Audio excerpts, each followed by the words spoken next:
근심은 만병의 원인이 됩니다. 성경에도 염려하면 뼈가 다 말라붙는다 그랬습니다. 어떤 목사님이 병원에 가서 피 검사를 해봤더니 의사가 이렇게 피를 컴퓨터로 보더니 아니 목사님 뭐 이렇게 스트레스가 많습니까? 그렇게 했습니다. 어찌 의사님이 내가 스트레스 많은 걸 잘 아십니까? 그랬더니 이 적혈구가 보면은 건강한 적혈구는 이렇게 둥글둥글 해가지고 잘 흘러 넘쳐야 되는데 목사님의 적혈구는 밤송이처럼 뾰족해가지고 이렇게 다닐 때마다 다른 거를 상처를 입히니까 이게 병이 올 수 있다는 겁니다. 우리가 마음에 염려가 있고 스트레스가 있으면은 여러분 이게 적혈구가 문제가 생겨서 밤송이처럼 뽀송뽀송해지면 여러분의 어떤 몸에 병을 갖다 주는 원인이 되기 때문에 만병의 원인이 스트레스인데 오늘 하나님 전에 나와서 예배드림으로 인해서 염려를 다 내려놓고 평강을 찾으시기를 주의 이름으로 축원합니다. 오늘 어떻게 하면 우리가 근심을 안 할 수 있을까? 오늘 본문에 말씀해 보니까 예수님께서 첫째는 믿음의 대상인 예수를 바라보라는 것입니다. 오늘 요한복음 14장 1절에 보니까 이렇게 말씀하십니다. 요한복음 14장 1절을 다시 한번 읽어보겠습니다. 너희는 마음에 근심하지 말라. 하나님을 믿으니 또 나를 믿으라 그랬습니다. 이 요한복음 14장은 굉장히 의미 있는 성경 구절입니다.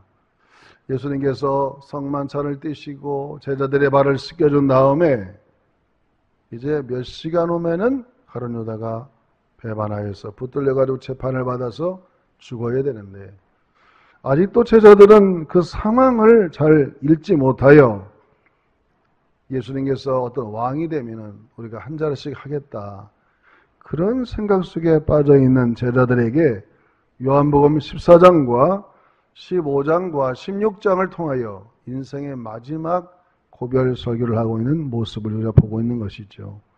그래서 24장, 15장, 16장은 대단히 우리들이 한번 깊이 생각해 볼 문제가 아닐 수 없습니다. 그래서 예수님은 그들에게 내가 이제 떠나갈 시간이 됐고 너희들은 내가 가는 곳을 오지 못할 것이다. 정말 이게 너무나 4차원적인 얘기를 하니까 제자들이 알아듣질 못하고 왜 우리가 못 갑니까? 베드로가 그렇게 말해서 너는 나를 3번 부인할 것이다. 그런 핑잔도 듣고 그러니까 제자들이 너무나 마음이 불안했어요. 도대체 예수님 무슨 말씀하시는 거야? 3년 동안 이렇게 열심히 따라다녔으면 우리가 뭔가 좀 얻어야 될 텐데 자꾸 어딜 가신다고 그러니까 여러분 얼마나 이들이 불안하겠습니까? 그래서 염려하지 마라. 걱정하지 마라. 너희들이 하나님을 믿는다면 나를 믿고 그 문제, 염려를 붙들어라 그랬어요. 사람이 문제를 만날 때, 어려움을 당할 때 문제를 바라보면 끊임없이 어려움을 경험하게 되는 것이죠. 그러나 우리가 문제를 만날 때마다 문제의 해결자는 오직 하나님밖에 없다. 그러므로 우리 예수님을 바라보시면 그 문제는 이렇게 사라지게 되어 있습니다. 문제가 아무리 크고 세상에 막 바이러스가 창궐하고 아무리 많은 일이 있어도 여호와는 치료하시는 하나님이시다.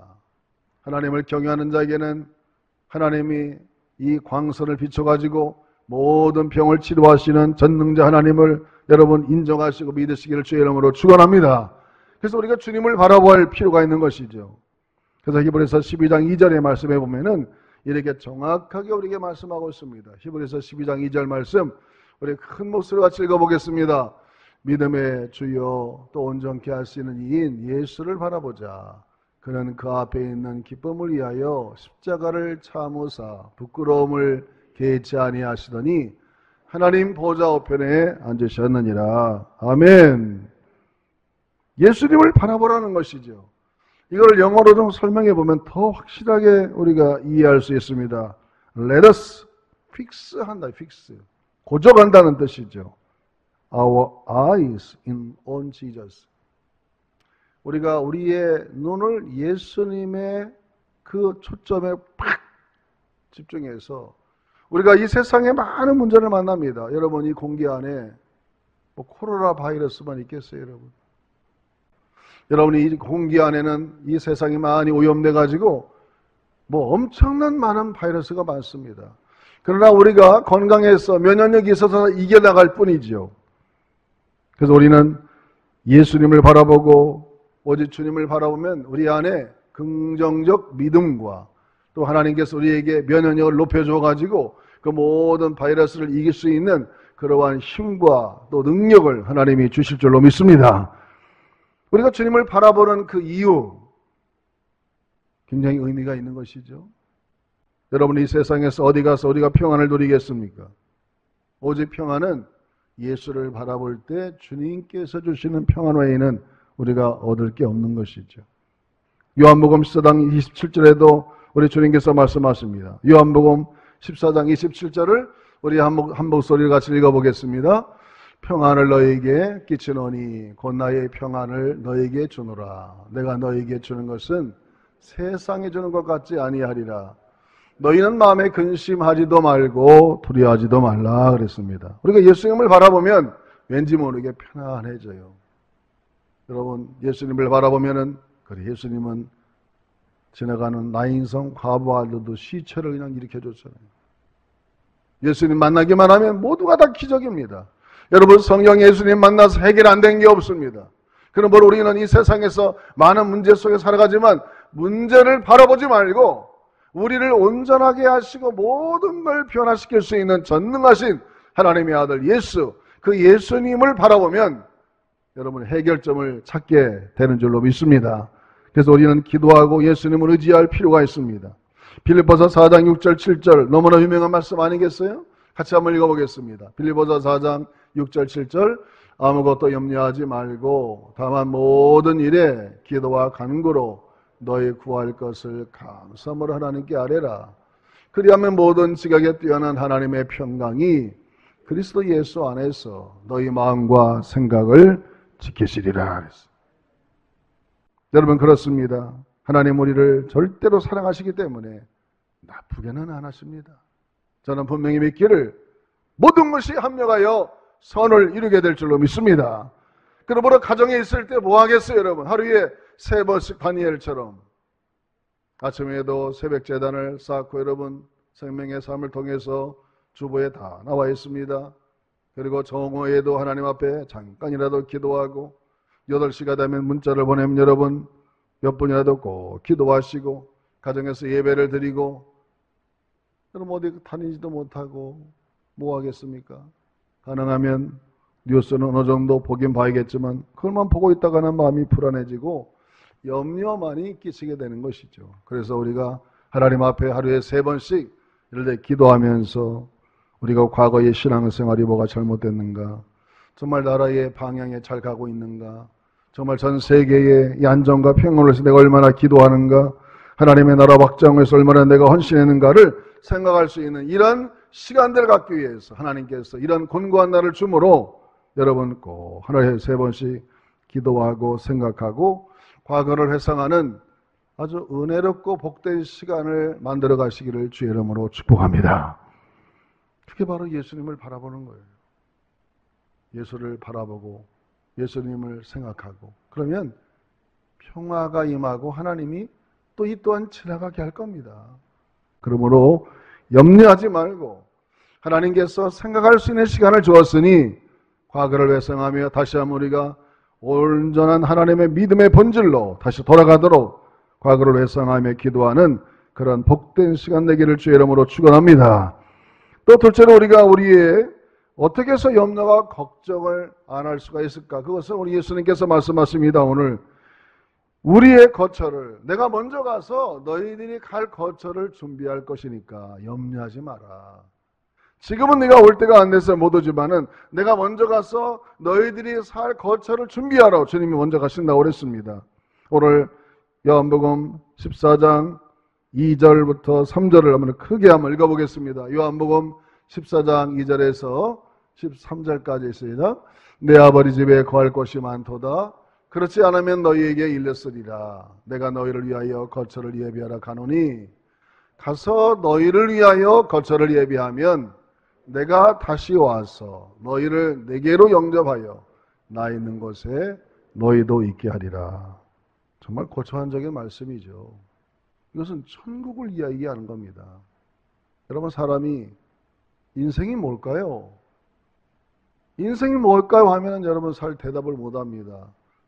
대부분의 사람들이 그저 나그네 같은 게 인생이죠. 그렇게 얘기합니다. 그러나 여러분, 우리는 분명히 성경을 통해서 내가 곧 길이요 진리요 생명이니 나로 말미암지 않고는 아버지께로 올 자가 없느니라 주님 말씀하신 것처럼 우리는 교회를 다니면서 너무나도 인생에 대한 해답을 딱 알고 삽니다.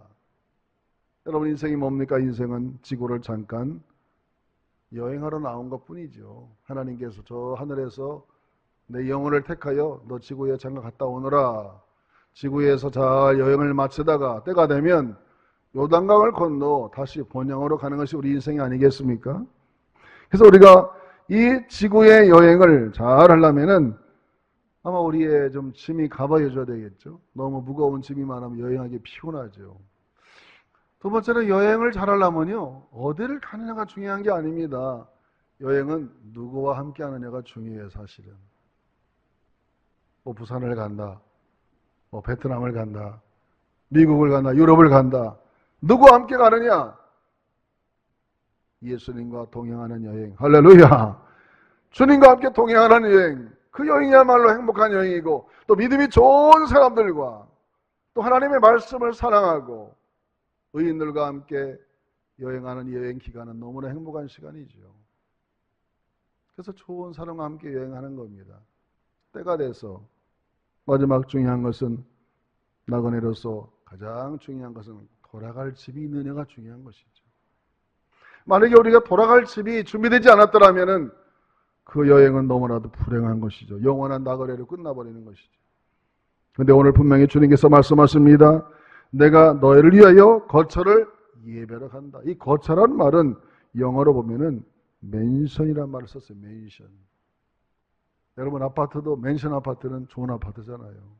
맨션은 아주 궁정 같은 큰 집을 의미합니다. 여러분이 앞으로 이 세상에서 지구 여행을 마치게 되면은 요단강을 건너서 주님께서 우리의 모든 짐을 이렇게 벽돌을 하나씩 쌓아가지고 이제 맨션 아파트를 지금 짓고 있어요. 여러분, 천국에 가면 여러분의 집들이 다 준비되어 있는 줄로 믿습니다. 그래서 하나님께서 나에게 주신 직분과 또 하나님 나에게 주신 사명을 하나하나를 잘 감당해서, 주님은 말씀하시기를 물 한 것이라도 네가 잘 대접하면 내가 기억하여 하나님의 상을 준다 말씀하셨는데, 여러분이 거쳐 하나님의 나라, 이 나라를 늘 우리가 추구하고 잊지 않아야 됩니다. 이 세상에서는 끊임없이 환란이 오고 아마 이 코로나 사태가 지나가면 또 어떤 문제가 올지 몰라요. 여러분, 이 세상에서 진정한 평화는 없습니다. 그러나 우리에게 진정한 평화와 안심할 수 있는 것은, 내가 나중에 갈 거처가 있구나. 믿음의 당이라고 불려지는 히브리서 11장에 보면은 거기에는 뭐 아브라함, 모세, 엘리야, 엘리사, 모든 믿음의 영웅들의 이야기가 많이 나옵니다. 이들이 그렇게 믿음으로 살았던 한 가지의 공통점이 뭐냐? 히브리서 11장 13절, 14절, 16절에 보면은 그 포인트가 분명히 나옵니다. 같이 한번 읽어보겠습니다. 히브리서 11장. 이 사람들은 다 믿음을 따라 죽었으며 약속을 받지 못하였으되 그것을 멀리서 보고 환영하며 또 땅에서는 외국인과 나그네임을 증언하였으니 그들이 이같이 말하는 것은 자기들이 번영을 찾는 자임을 나타냅니다.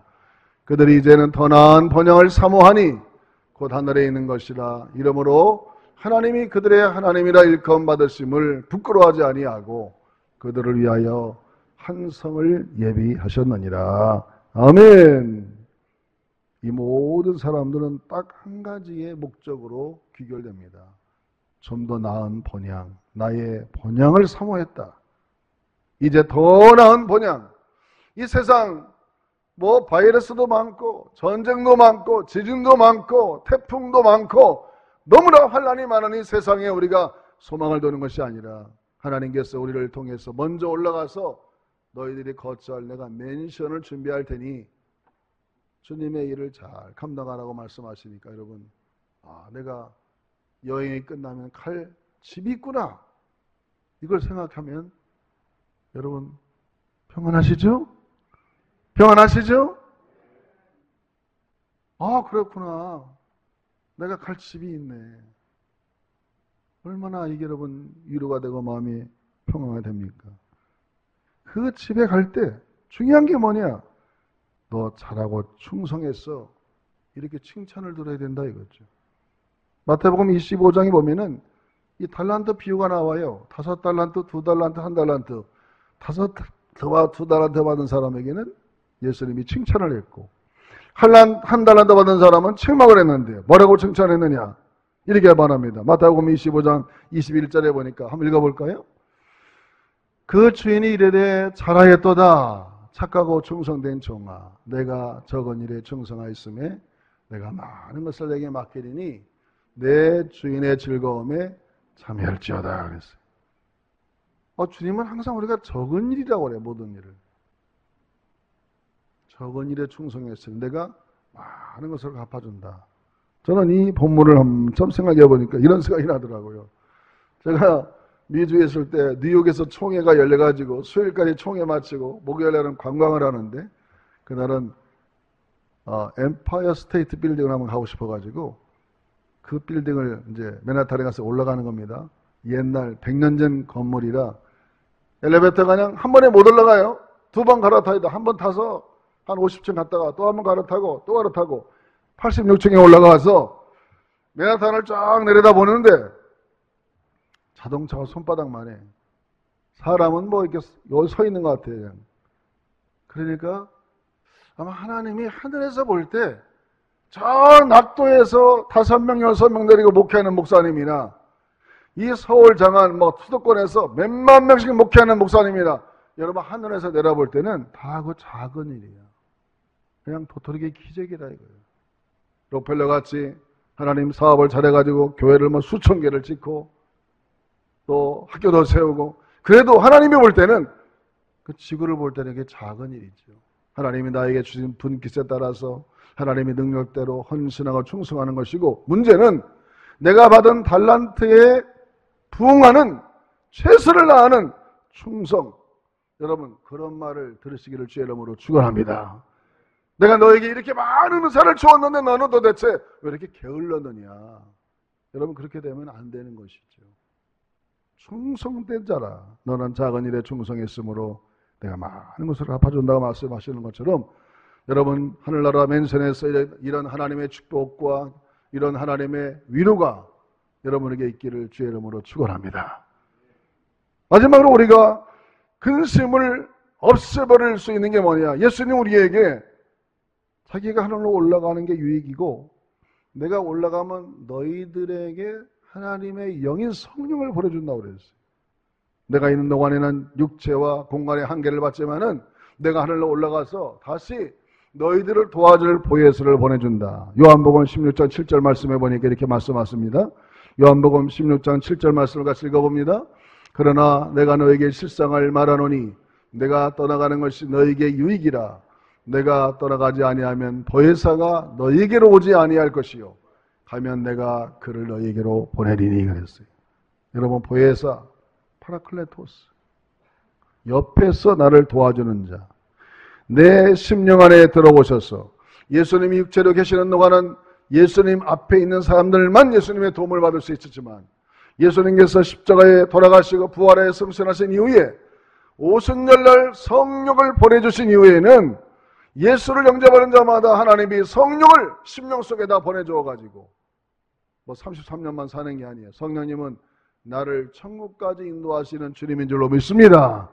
우리를 끝까지 도와주고, 이렇게 바이러스가 창궐한 이 시대 속에서도 하나님 성령님 나를 도와주셨어.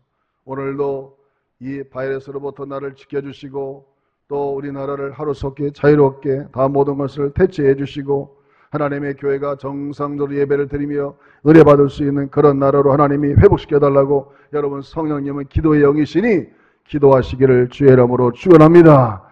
우리를 하나님께서 그와 같이 버려두지 아니하시고, 이렇게 예수님이 하늘로 올라가셔도 오히려 우리가 성령을 받음으로 내 안에 하나님의 영이 임재함으로 더 효과적인 삶을 살아갈 수 있고, 성령 받은 사람은 요한복음 15장 26절에 보면은 이렇게 말씀하십니다. 요한복음 15장 26절을 또 같이 읽어보겠습니다.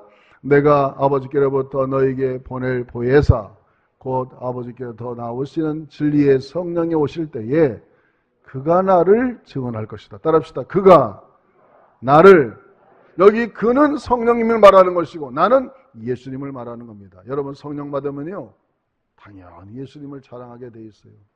우리나라에는 어떻게 된 것인지 내가 성령이다, 내가 예수다 하는 사람이 얼마나 많은지 몰라요. 다 가짜입니다. 가짜예요. 여러분 성령을 제대로 받으면 예수님이 우리의 주님이십니다 라고 고백할 수밖에 없어요. 할렐루야. 여러분 성령을 받으면 이 십자가가 이해가 됩니다. 저 십자가가 뭘까? 왜 교회마다 십자가를 걸어놓을까? 그래, 나 같은 죄인을 구원하기 위해서 하나님의 아들 예수님이 오셔서 정말 십자가에 저주받아 죽음으로 그 보혈이 나의 죄를 사해 주었어. 내가 구원받아 하나님의 자녀가 되니까 이제 하나님 앞에 나갈 수 있는 길이 열려서 내가 하나님의 자녀가 되었구나. 이걸 깨닫게 한다는 것이죠. 여러분 성령 받지 않은 사람은 이 논리를 절대로 이해할 수도 없고 믿을 수도 없습니다. 여러분 한번 물어보겠습니다. 여러분 예수님이 여러분의 구원자가 된 것을 믿습니까? 그럼 여러분은 다 성령님의 감화 반동 받아서 그걸 믿게 된 거예요. 우연이 아닙니다. 성령님은 예수님을 자꾸 높이고 예수님을 증언하는 거예요. 그러므로 성령 받은 사람은 새세면 축제를 한다 그러면 당연히 VIP들을 많이 정해가지고 예수 믿어야 구원 받습니다. 우리의 인생은 잠깐의 여행에 불과합니다. 이 지구 여행을 끝나게 되면 우리가 가야 될 저 하늘나라 맨션 아파트가 있는데 그 맨션으로 가야 되니 예수 잘 믿읍시다. 그렇게 당연히 전도하게 돼 있다는 것이죠. 여러분 그렇습니다. 이제 3월 달에는 새세면 축제가 시작돼서 한 달 동안은 VIP를 정해서 여러분 기도해야 되는데 꼭 이름을 적으시고 우리가 전도와의 사명을 잘 감당해서 예수님을 자꾸 증거하여 주님을 증거하고 사명을 잘 감당함으로 너희가 먼저 그의 나라와 일을 구하면 하나님은 당연히 우리 인생의 문제, 나라의 문제, 여러분의 사업의 문제, 인생의 문제 다 하나님께서 여호와 이레로 준비해 주실 줄로 믿습니다. 한번 따라합시다. 너희는 먼저 그의 나라와 의를 구하라. 그리하면 내가 너의 일을 해주마. 그게 주님의 원리, 역설적인 원리잖아요. 항상 우리 기독교는 반대입니다. 먼저 주님의 일을 하는 거예요. 주님께서 원하는 것은 민족 복음화, 세계 복음화인데 이 일을 먼저 함으로 인해서 성령 충만 받아서 여러분 새생명 축제에도 적극적으로 전도해서 우리가 너무나도 하나님의 일에 등한시했구나. 교회가 본질을 잃어버렸구나. 이런 생각을 하면서 그 본질에 최선을 다하여 성령님의 도움을 얻어서 여러분 영혼을 구원하고 하나님 나라를 확장하는 일에 최선을 다하여 하나님께서 다시 우리 교회와 한국교회가 부흥 일어나는 그러한 축복이 있어지기를 주의 이름으로 축원합니다. 이 공고한 날이 우리에게 더욱더 유익이 되고 범사가 다 하나님의 뜻이 있으니 하나님의 축복으로 결론 맺어지는 그러한 이 모든 사태가 되기를 주님의 이름으로 축복합니다.